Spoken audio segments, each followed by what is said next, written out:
Kwigenekezo rya 11 Rusama uko mwaka utashe abakunzi b'umudiho wa reggae be n'abarasta bo kwisi bari ku mwami wa reggae ariwe Bob Marley. Umuziki we warakunzwe kwisi yose, kenshi ukawuhagaze ku mpanuro, ku mwidegemvyo, uguharanira agateka kazina muntu be no kugwanya abajya abandi babicayeko.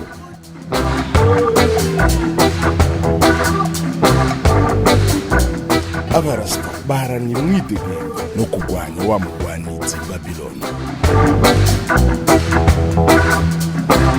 Gushika ubu umuziki wa Bob Marley nawe waciye imyaka 45 nashengeye uracumvirizwa, uracavuzwa, ugasubigwamwo ku mpande zine z'isi, ugashira imbere amajambo nkoramutima nk'urukundo mu bantu, ubutungane n'ibindi.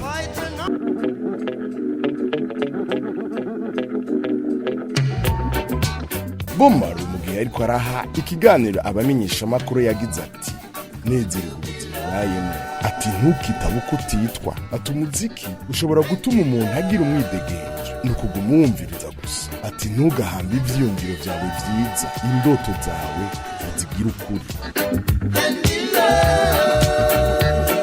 Mu gihe imyaka 45 iheza shengeye Zion hari ku itariki 11 Rusama mu 1981 ugwaruka muri rusange n'abarasta gushika ubu barumviriza umuziki wiwe bakanawutamba mu biteramo bitandukanye mu guhimbaza urukundo, gushigikirana be no kungana ku bantu bose.